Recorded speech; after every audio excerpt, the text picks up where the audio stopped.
You're watching the KOAM Morning News on Fox 14. Coming up, Fort Scott spends the Labor Day weekend teaching people history. And how the Palomino Festival decides to honor the tragedy that happened at Uvalde. And we're looking at fog, holding on to the area. Make sure you are planning plenty of time to get from point A to point B. We're going to take a complete look at your forecast coming up. The 4 states' most watched news starts now. Thanks for joining us for the KOAM Morning News on Fox 14. I'm Tanya Bach. Authorities in Knoll, Missouri say a man is in the hospital after being stabbed yesterday afternoon. Knoll marshals say they received reports of an assault in the parking lot of Tyson Foods. When they arrived, they found 2 men with injuries, one with stab wounds. Flown to the hospital, his condition is unknown. The other man was arrested. Well, the folks at the Fort Scott National Historic Site spent their Labor Day weekend teaching people about history. Monday marked the 3rd and final day of its Labor and Leisure on the Frontier program. Events included a guided tour, artillery demonstrations, a small arms drill for kids, and a demonstration on the construction of the fort. I couldn't believe that people were going to pay me to do this. Now that I've been doing it a while, yeah, I'm glad I'm getting paid, but I'm still glad that my job, does help people connect with their history, does help people to honor their heritage, and remember where they came from. The historic sites, exhibit areas, and visitor center are open daily from 8 a.m. to 5 p.m. Well, the 4 states has many interesting and beautiful places to visit. One of those is Prairie State Park in Barton County, Missouri. It's a public recreation area encompassing nearly 4,000 acres of grasslands and woodlands. It's unique in that much of it has never been farmed or tilled in any way. And officials say preserving the land is important. Prairie State Park has almost 4,000 acres of tall grass prairie. 80% or better of it, which is virgin prairie and never been plowed, which is extremely hard to find in Missouri. Historically, 1/3 of Missouri was tall grass prairie. Now there's less than half of 1%, which is what makes this park so important. The park also features the Regal Tallgrass Prairie Nature Center, which offers exhibits and programs to provide more information. Coming up later in the show, our own Ty Parks takes us on a bird's eye visit to Prairie State Park for a closer look. A unique method of police surveillance is helping officers monitor individuals without the need of search warrants. Jackie Ibanez has a look at how some departments could be accessing your location information through data from your cell phone. Police departments across the country could be using your own cell phone against you. It's sort of a mass surveillance program on a budget. It starts with your phone's advertising ID number. Every cell phone is assigned a specific one. When using an app with the location services turned on, it allows businesses to send you tailored ads to products you might like based on your specific whereabouts. Ad ID number will ping periodically. It gives off the number, the time, and the location in that ping. For the indecisive, this type of advertising could help you make smarter purchases. But according to an investigation by the Associated Press, Virginia-based company Fog Data Science is able to use people's ad ID information to track where their mobile device has traveled. You can see all of the locations that it's been. And for about $7,500 a year, the AP says Fog Data Science is selling that info to the police, providing law enforcement with critical data about where people live, work, and visit, and letting them surveil individuals without a search warrant. The Fourth Amendment is supposed to protect us from being spied on by the government. Others argue this process keeps communities safer. This program is kind of designed to develop suspects who the police aren't aware of or don't know about. Privacy experts also warn this police loophole could be used in states where abortions are outlawed, letting officials see where abortions are being performed and track who is going to those facilities. Jackie Ibanez, Fox News. All right. I always turn my location off unless I'm using GPS. I'm too lazy to mess with my phone, honestly. I don't need people tracking me, sending me things.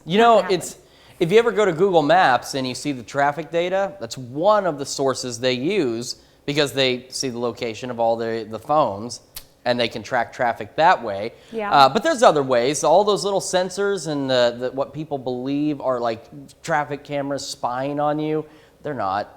They're not traffic cameras spying on you. They're counting the cars. In fact, it's actually a pretty ingenious thing. The traffic signals in Joplin, and I'm sure in other communities as well, can communicate with each other. They talk to each other. It's why there's antenna on them. Some of them look like old TV antennas you'd put on your roof. Others are a little more advanced looking, but they talk to each other. And that way, the light, say at 15th in range line, counts the number of cars that pass, and then it talks to the light at 17th in range line and says, here's how many cars are coming your way.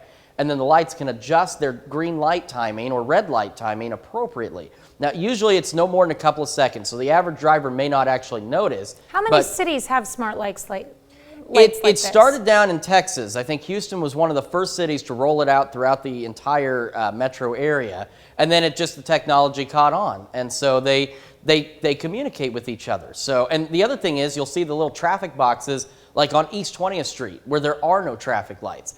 That's how it's communicating traffic data along the flow. And that's how Google Maps is also getting traffic data. It's by counting the traffic lights, counting the cars. They're not spying on you. They're just providing traffic data and communicating with each other. So, I mean, I guess they're looking at your car and going, oh, there's that nasty red car coming your way. You might want to turn red and stop them just to show them they shouldn't have had that car. Well, some communities have the cameras that they're taking pictures of you if you're doing in violation of something and then sending it off to There are red light cameras, but they are outlawed in the state of Missouri. So any cameras you see on any traffic light around here is not taking your photo. It's not relaying information. Note he said Missouri. It's not in Missouri. It's not a red light camera. Kansas. It's simply counting the cars and communicating that data. It's also used for traffic research for engineers, traffic engineers as well. They use that data too, so that they can plan road upgrades and things like that. They know, well, shoot, this road has seen a 200% increase in traffic flow over the last year. Things like that. It's also used for commercial purposes. If you want to buy a business, they can get that traffic count data and say 40,000 cars pass by this space every day. So, yeah, where do you think they get that information from? There's not a realtor standing on the side of range line in front of a business for sale and counting each car for 8 hours a day. There's traffic data, and that's where it comes from. Mm-hmm. I also have some weather data, like what happened on this day in weather history. Back in 1972, Southern California saw the first I left off the T. My goodness, I'm not awake. The first tropical cyclone strike since 1939, and it was Tropical Depression Hyacinth.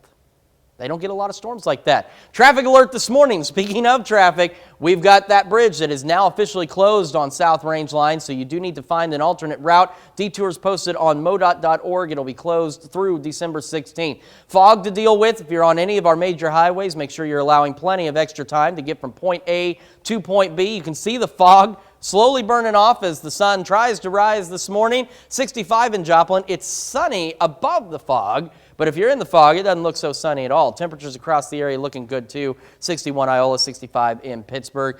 Real quick, as we go through the day, we're looking at an afternoon high of 89 under mostly clear skies. And overnight tonight, mostly clear as well, with the temperature dropping back gradually to 64. More of the KOAM Morning News on Fox 14 is coming up, starting with what Tanya has to tell you. That's right. Up next, why you should have your kids get the flu vaccine as soon as possible. And later, Colleen Holland is going to step back in the studio to talk more about Diamond's Gym City Days. You're watching the KOAM Morning News on Fox 14. In Health Watch this morning, the American Academy of Pediatrics is advising all children receive the flu vaccine as soon as it's available, ideally by the end of October. Thalia Perez has more. The flu vaccine is recommended for children 6 months and older, with rare exception. The American Academy of Pediatrics says vaccines are the best way to prevent severe illness and keep kids in the classroom. Their new policy statement shows there was low flu vaccine coverage last year, with just 55% of children vaccinated. Coverage was lower for Black children compared to white children. While flu infection rates were lower last season, likely because of COVID precautions, health experts are concerned we'll see more flu and other respiratory viruses this season. The flu affects ethnic and racial communities disproportionately. Research over 10 flu seasons shows Black, Hispanic, and American Indian Alaska Native people had higher rates of flu-related hospitalizations. Deaths were also higher in these groups. The AAP does not have a preference for the type of vaccine a child gets, depending on age and health. The shot or nasal spray are both effective. While rare, some children die from the flu each year. Data shows among reported pediatric flu deaths, about 80% of children were not fully vaccinated. Thalia Perez, CBS News, New York. Children under 5 and children with chronic health problems such as asthma are at the highest risk of flu complications. As we go through today, we're looking at a pretty decent day. 89, mostly clear skies, a pretty decent night as well. Overnight low of 64 degrees. Unfortunately for our drought situation, the 7-day doesn't really show a lot of relief. Temperatures are decent, skies are clear, but no rain in the forecast until a cold front Sunday. 69 for the high on Sunday, 49 for the overnight low, and unfortunately that's our last good chance of rain possibly for the next couple of weeks. We got more of the KOAM Morning News on Fox 14 coming up. Welcome back. We're here in the studio with Colleen Holland from the 30th annual Diamond Gem City Days. We talked a little bit about the event, so just a quick recap. What exactly is Gem City Days and what's going on down there? City celebration. This is our 30th year, and it's really just all about bringing the community together and friendship, fun, food, camaraderie, renewing old friendships and making new ones. And most importantly, just about everything down there is free. Yes. We worked really hard to make this a free event. All the entertainment, music, games, and rides for the kids, all free. That leaves you free to spend your money shopping with our 70-plus vendors this year. That is a large number of vendors. So yes. We talked earlier about Diamond, most known for the George Washington Carver Monument, but you've learned that people are learning about Gem City Days, right. And you've had some pretty good attendance. You don't have an exact count, but you're looking at maybe 1,000 people. Yes, that's what we think, ballpark, yes. What is that like for you to have so many people come to Diamond to take part in Gem City Days? I think it's really good for the whole town. People are stopping at the gas station and seeing what our town's about, maybe even interesting them in looking closer at living in our community. But I just think it's good for the town as a whole. We have a great partnership with the school, and we do this at the school, and it shows off those facilities. It's just a great opportunity. And you kind of touched on this, but just how important is Gem City Days for Diamond as a community? I think that people are looking forward to it. We are being able to bring some things in, like a couple of the things that we have this year are newer businesses that are coming to the community. People are wanting to advertise and be sponsors of our event because they see that we are impacting the community in a positive way. And you mentioned, too, that you are at Diamond High School for yes. the event. You used to be at the park, but you outgrew that. Rapidly. So, how long ago did you start having to move to the high school? This is our 3rd year at the high school. What's that like for you, too, to see the event grow like that from the participation standpoint, as you mentioned, vendors and things like that you had to move to a larger venue? It's exciting, and it makes us feel like we're doing a good job, that we're bringing something that people are interested in doing. We feel like we're on the right path. People are attending, so we're growing, and so that's putting us in a different location, and I think it's just good all the way around. And you mentioned, too, you've already had people reaching out to you about yes. next year's event. Mm-hmm. People are already wanting to sponsor. I've had some vendors that I've had to say, no, we'll check back with us next year on that, because we've just grown so much. And speaking of how much you're growing, what happens if some way, somehow you outgrow Diamond High School? Well, I don't know. That hopefully is a long ways down the road, because the school too has grown and we just keep taking over parking lots. So you've got some extra space to grow for right now. We have some plans. Yes, absolutely. And with it growing over the years, you mentioned some of the things that are going on. You've got live music, some rides for the games and kids. What are some of the other things going on? What do some of the vendors have to offer? We have vendors that are selling everything from crafts, where they make wreaths and stuff. We have a Tupperware vendor on site, Scentsy vendors, the fire department's there, the Baptist church is there selling, I believe they're having popcorn. We have popcorn vendors. We have the Pie You Can't Deny from Big R's Pie is going to be there. Our booth, the host booth, we do silent auction baskets, and we'll have probably close to 50 or 60 baskets. And those funds generated just go back into the event for the next year. We're also selling this really cool shirt. Yeah, that is a very cool we'll shirt. have shirts on sale as well. We also have a gun raffle going. We'll be selling tickets to that, giving it away on site that night. So, but our vendors, the variety of things that we have, people that do the custom cups.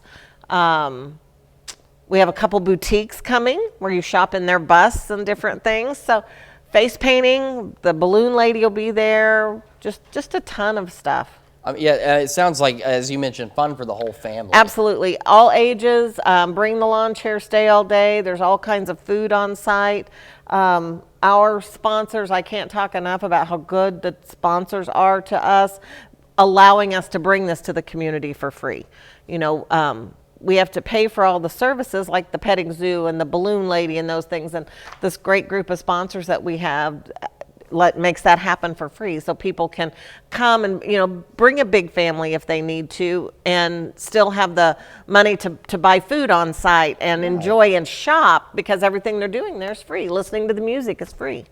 And for more information, where can people go? We have a Facebook page, Diamond Gem City Days. We also have a Google page that's listed as Diamond Gem City Days. And then my phone number is 417-825-7783.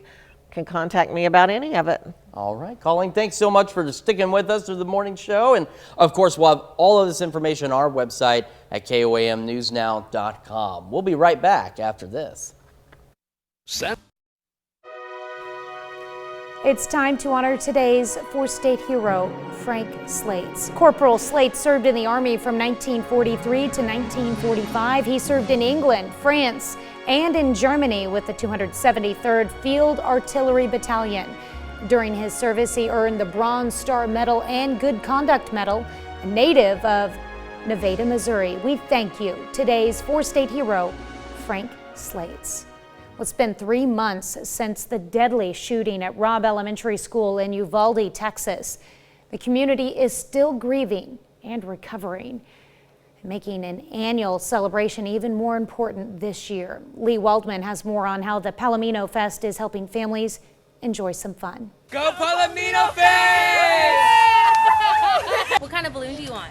I want a ice cream. Despite the rain, there was still plenty of excitement for Saturday's Palomino Fest. From the first timers, probably just like to watch the show on the rodeo or something. Watch show on the rodeo? What about you? The rodeo. To those who have come before. We're all just here trying to, can't say move on because the pain is still going to be there, but to enjoy what little we can.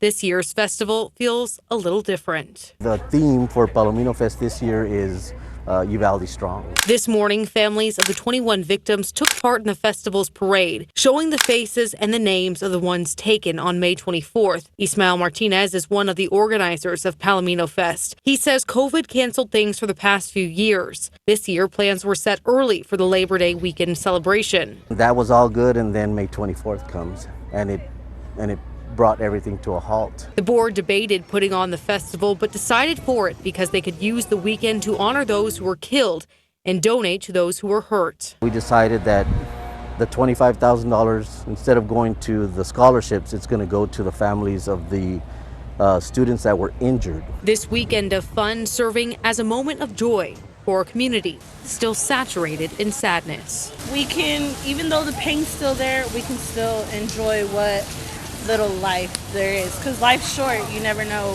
what can happen. Another half hour of news and weather is just ahead. Coming up on the KOAM Morning News on Fox 14. Want to know what events are happening in Joplin?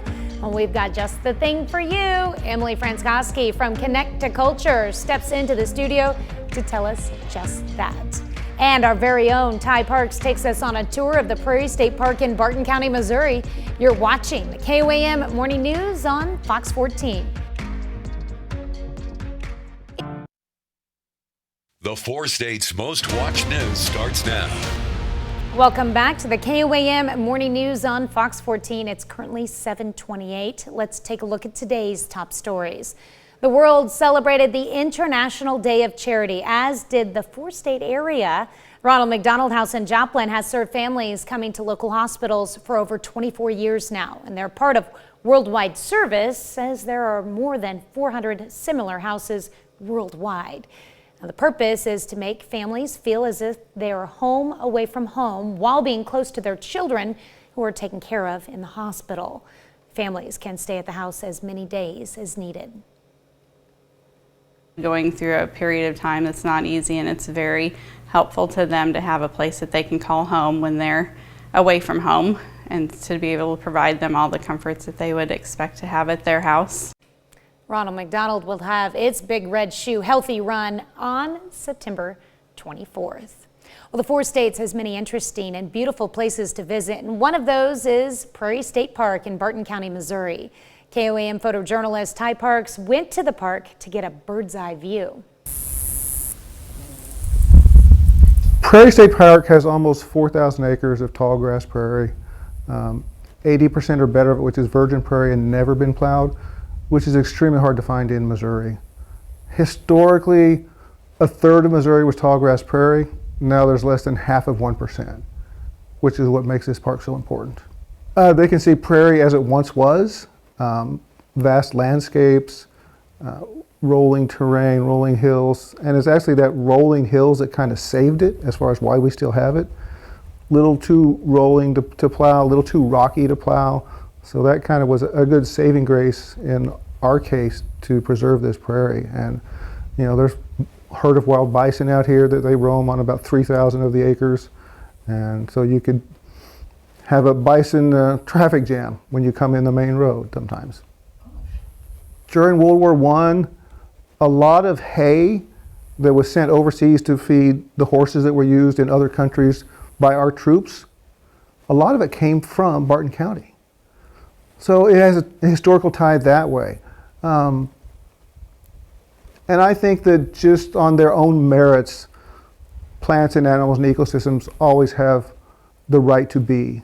Now, obviously, man is going to change that, and I'm not saying that's a bad thing. It happens, you know. Tall grass prairie was what enabled our country to feed a growing nation by putting it under the plow, but that came at a cost, and that cost was prairies and some of the wildlife that needed that prairie. I'm not blaming agriculture; it's part of our history, so we can't whitewash that either, but it was a byproduct of that. Because one thing that we need to remember that it's called Prairie State Park, not Bison State Park. Bison are a great way to get people to come. And once we get them here, we can talk to them about how essential prairies are and how special they are and how fast they're declining. You know, we all hear about save the rainforest, which is great, we need to. But grasslands like prairies are disappearing at a faster rate than the rainforests are. And that's why it's my job to talk about that and try and develop that interest of people taking ownership of the prairies that once were in Missouri and how we need to preserve what we have. It really is a beautiful place. The park also features the Regal Tallgrass Prairie Nature Center, which offers exhibits and programs to provide more information. We'll turn off the TV and go back to the basics for some entertainment. Today is National Read a Book Day. Every September 6th, Americans are invited to turn the pages of one of their favorites or pick up something new. Numerous studies over the decades have stressed the mental benefits of reading, which include boosting a person's memory and concentration. Older readers also seem to show a slower cognitive decline compared to those who do not read as much. And those who participate are encouraged to spread the word on social media by using the hashtag #ReadABookDay. Reading a book is a great way to learn a number of things.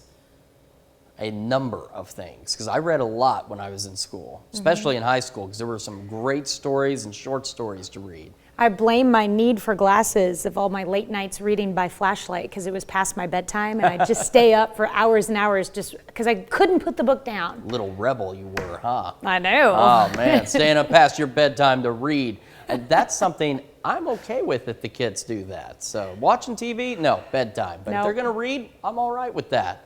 Something we are reading very clearly, which is making it very difficult to see if you're reading a book outside, is the fog. Still holding on, 7:33 this morning. You can see it. Look at 7th and Rangeline.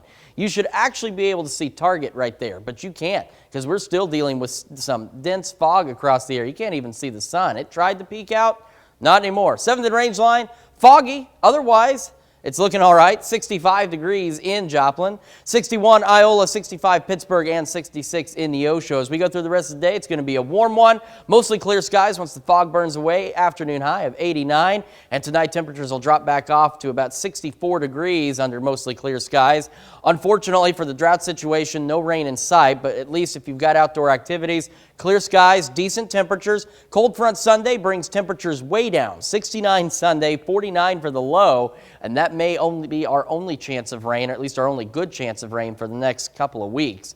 More of the KOAM Morning News right after this. Welcome back. We've got our old friend here, Emily Frankowski from Connect to Culture, here to tell us about what's going on in the area, in the world of culture and arts. And this list, you can't see it very well here, but it is a pretty lengthy list. So Emily, welcome to the show. And I'm just going to kind of let you dive right into this because there's performances, there's some events, some exhibits, some classes, a lot of stuff coming up. Thank you. Yes, there is a lot. And this this scrapes the surface, because if you went to our website, connectculture.org, and took a look, there's 3 to 5 things happening on every single day in Joplin concerning the arts. So there's definitely a lot to do, especially when we're getting into these fall months. It just becomes packed with things to do. So the first thing that I have picked out of our calendar today to talk about is the Cinta Quartet, which is one of Pro Musica's performances. And have you ever been to a Pro Musica performance? It's been a few years, but I have been to one. So what's great about them is they specialize in chamber or classical music, and a lot of their shows, probably the majority, are free to the public. And so the Cinta Quartet is actually a quartet of saxophones, and I believe that they all met in the university, and their namesake is one of their past professors. So his last name was Cinta, and so that's where their name comes from. Wow. But they're an award-winning chamber music group, and they will be performing a number of reimagined classics through the saxophone, which I've never seen a saxophone quartet. So it's pretty unique. Definitely unique. Yeah, and so this is going on over at the First Community Church, and it will be free and open to the public. So something to put on your calendar now. And you've got the 8th annual Joplin Arts Fest coming up as well. Yes, we're really excited about this, and Connect to Culture participates as a co-organizer of this really great fine arts festival that's happening right here in Joplin. And this year it's at the Joplin Empire Market, so you might know them usually, going on Saturdays picking up fresh produce. Yeah. But come September 16th and as well the 17th, it will become a fine arts festival indoors and outdoors. And so you'll get the chance to see over 30 different artists, some local, some regional, as well as a variety of local musicians, which is something that Connect to Culture programs, make sure all the musicians get paid for their work. Right. And so this is something really fun to do. Free admission, come shop the art. It's always a really great opportunity to buy your first piece of art. Many of my home collection pieces are from the Joplin Arts Fest. And I just love to check out the creativity from around the area. And they'll have food trucks, they'll have kids activities, all sorts of things. So it's something for the whole family to enjoy. Gotcha. And then there's the Black History and Performing Arts mural unveiling and celebration coming up. I know, that whole weekend is packed with activity. Yeah, so a lot of stuff. You go to Joplin Arts Fest Friday and Saturday, and then on Sunday, the Black History and Performing Arts mural will be unveiled. Officially, it's there, you can see it now, but we will unveil it again and we will celebrate it, and it's a whole day of activity. The artist, Alexander Austin, who's a Kansas City based artist, he'll be back in town. He'll have some artwork for sale as well. And you can meet and greet with him, as well as Charles McPherson, acclaimed jazz musician who's actually born in Joplin and one of the primary figures on the mural, will be there as well, on hand again, because he was here in February for a performance. And then also Langston Hughes' cousin is coming, and he's also featured in the mural, and was born in this area. And we'll have state and local dignitaries there as well. But the Langston Hughes Cultural Society, as well as many partners that help make this happen, will be on hand to just celebrate this awesome new piece of public art that really spotlights Black artists that were born here or who came through and performed and made an impact in Joplin. You know, and I've driven by that more than once, and the paintings are, I mean, they're photorealistic. Yeah. They are incredible. They really are. And Alexander Austin, he taught himself how to paint. He has a really interesting story, so that's something you'll learn about at the event as well. But he's such a nice guy, and he was out there just perfecting it over and over, just getting everything right. Yeah, I mean, it looks incredible. We're just about out of time, but I know you've got an exhibit coming up as well. Yes, so the Thomas Hart Benton Art Competition and Exhibition. This is the 27th year. This is over in Neosho. It's going to be a competition and exhibit of 2D works by local artists. So that's always fun to take a look at, and I can't believe it's already in the 27th year. I know that the Neosho Arts Council works really hard to continue that exhibit. And some art classes coming up. Yes, so this is a really fun opportunity with Joplin Regional Artists Coalition and Spiva Center for the Arts. It's the Paint the Ozarks Plein Air Workshop, and it's a paint out as well. So this day on September 9th, 9 a.m. to 4 p.m., you get to learn from Larry DeGraff, who is an artist from Kansas City, who specializes in plein air painting, which is painting the outdoors and capturing the lighting as it quickly changes throughout the day. So artists will learn from him in this workshop, and then the next day they will go out, it's at Mercy Park, and they will paint in plein air outside, and then they will be judged, and the winners from that will be exhibited at Spiva for the remaining days of September. Just a lot of stuff coming up, Yeah. and of course they can go to your website, and that website one more time. Yes, connecttoculture.org, and take a look at the calendar, and you'll see exhibits, classes, events, anything for any given day, or you could even look into the future, like 3 months from now, just plan your visit to Joplin. Yeah, make sure you've got something to do. And of course, all this information on our website as well, at KOAMnewsnow.com. We're back right after this.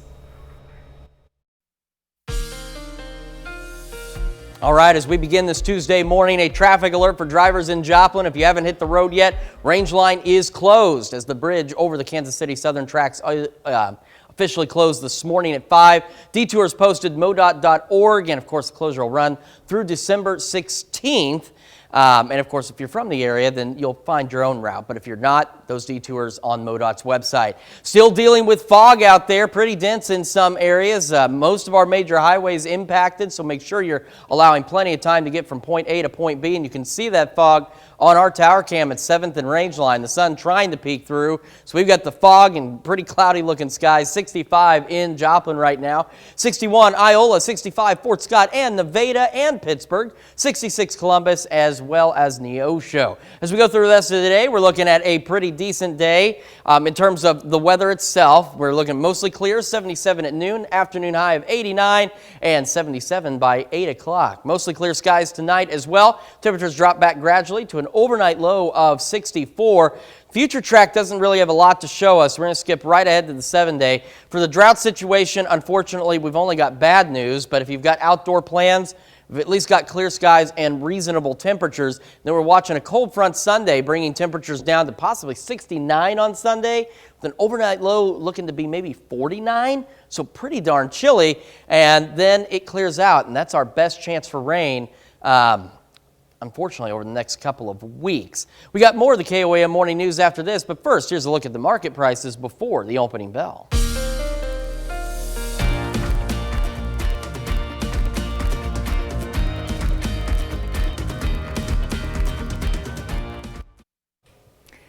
Well, they're only teenagers, and they already have created a product to help treat Parkinson's symptoms. Caroline Patricks talks to two best friends who spent the last 2 years inventing a one-of-a-kind walker. Kavya and Akanksha are childhood best friends, neighbors, and classmates here at Chantilly High School in Fairfax County. And we met through preschool, and then she actually moved into our neighborhood like a few years after that. Yeah. So we've just been best friends after that. And are eyeing Georgia Tech as a possibility of entering college together. Hopefully. But perhaps their biggest passion they share is caring for seniors, and especially those with Parkinson's disease. And it kind of sparked with my great-grandmother. She had paralysis on one side of her body. So it was extremely difficult for her to do simple tasks like walking. One of the main things that we were trying to focus on was to make sure that our walker was completely simple to use and that it was easy for them to understand how to use it. Making a big impact for people who have mobility issues. They spent the last 2 years designing the automatic walker and testing it on patients in local facilities. Once we had this idea, we were really surprised to see that there was nothing in the market like this. We asked multiple Parkinson's patients as well as physicians if our product really made sense or if it would help in the field. And it actually gave us very good results, and we got really good feedback from them. Now they're hoping to get a patent on it and get it on the market. Some smart girls there. Yeah, absolutely. I love that they've been friends since preschool. Now they're using their friendship and their skills to try and make the world a better place. That's right. Something that's not making the world a better place, at least for your morning drive, is all this fog. We're talking I-49, I-44, Highway 60, US 69, 400, 160. If you were doing any commuting this morning, fog is the name of the game, unfortunately. And you can see that fog. Look at 7th and Rangeline. The sun barely peeking through, and it is, you can't see target. You should be able to see target right about here, and you can barely see that it's out there. And so, of course, Joplin Regional Airport reporting fog right now at 7:51 a.m. 65 degrees in Joplin. Those foggy conditions across the area. Otherwise, good temperatures. 63 in Yates Center, 65 in Pittsburgh, 65 Nevada, 64 in Lamar, and 65 in Carthage as we start the day. The fog will eventually burn off. I know sometimes it gets so thick you don't think it's going to ever go away, but it will. And it'll give us mostly clear skies. Temperatures gradually build to an afternoon high of 89. And we've got mostly clear skies as we head into tonight. 70 at 11. 68 by 2 a.m. with that overnight low of 64. Now, unfortunately, the drought situation has improved slightly, but not enough to really make a difference despite the rain we've seen. And the week ahead doesn't show any rainfall in our area for the next several days. This is just the short term heading into tonight and early tomorrow morning. Obviously, no rain. We take a look at the long range. Rain across the eastern half of Missouri and down across northern Arkansas, but you can see how it just kind of loops around our area and it stays away for the majority of the week. The only thing that we get out of this is we've at least got good skies and decent temperatures. We're not dealing with super hot, super dry conditions, which is helpful. Our best chance of rain coming Sunday, 69, 49 for a low. Unfortunately, too, on Sunday, that's our best chance of rain potentially for the next week or two. We've got more of the KOAM Morning News right after this. Welcome back to the KOAM Morning News on Fox 14. Here's what's happening today. The Justice Department and former President Trump's legal team have until Friday to submit proposed candidates for a special master. He or she will review the thousands of documents seized by the FBI during last month's search of Trump's Mar-a-Lago estate.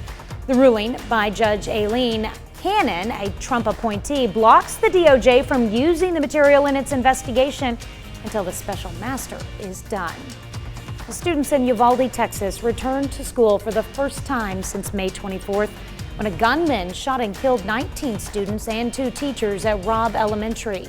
District officials delayed the start of the academic year to strengthen its security plans.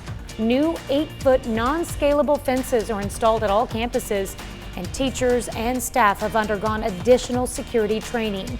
Robb Elementary is not reopening and will eventually be demolished. And Liz Truss becomes Great Britain's 3rd ever female prime minister today. Truss was most recently the UK's foreign minister. She took a leading role in supporting Ukraine. The Conservative Party member was an accountant before she entered politics, and she now faces a number of economic issues plaguing the country. Truss replaces Boris Johnson, who resigned amid a number of scandals. Dealing with some pretty dense fog this morning. Check out Fort Scott, Iola. Visibilities of almost zero. Down here in the Joplin area, we're looking at about a quarter-mile visibility, which we've turned the camera and you can see at 7th and Range Line. Yeah, that's probably about a quarter-mile visibility from that location. Temperatures right now, though, not bad. 66 under those foggy skies. We've got 60s across the board for most of the area. And as we go through today, we're going to have mostly clear skies once this fog gets out of here. 89 for the afternoon high and an overnight low tonight, gradually dropping off to 64 under mostly clear skies. Quick check of the 7-day shows us, unfortunately, from the drought perspective, we stay dry all week, but we've got decent temperatures, clear skies, rain chances build in Sunday with a cold front bringing temperatures way down. Right, Mexican pizza. It's not just a meal, it's also a source of entertainment. Now, Taco Bell is not only bringing the popular item back to its menu permanently on September 15th, the fast food giant also says Mexican Pizza, the musical, will debut on that same date. Taco Bell made the announcement on social media this weekend. The musical will air exclusively on TikTok. Officials described the musical as a harrowing story about the fight to bring back the Mexican pizza. And Dolly Parton making a cameo in the clip. She shared an image of the musical script on social media. And I got to tell you, the Mexican pizza is the first Taco Bell dish I ever tried. Are you kidding me? I always ate at Gringo's, and I still do eat at Gringo's. But when I tried Taco Bell for the first time, it was the first thing I ever tried. Well, I remember when I moved here, there used to be a Gringo's in Pittsburgh, and then that went wayside. So yeah, Taco Bell is the way to go. Unfortunately for some folks. But hey, thank you so much for letting us put the good in your morning. We're back with more news and weather at noon. Have a great morning and an even better day.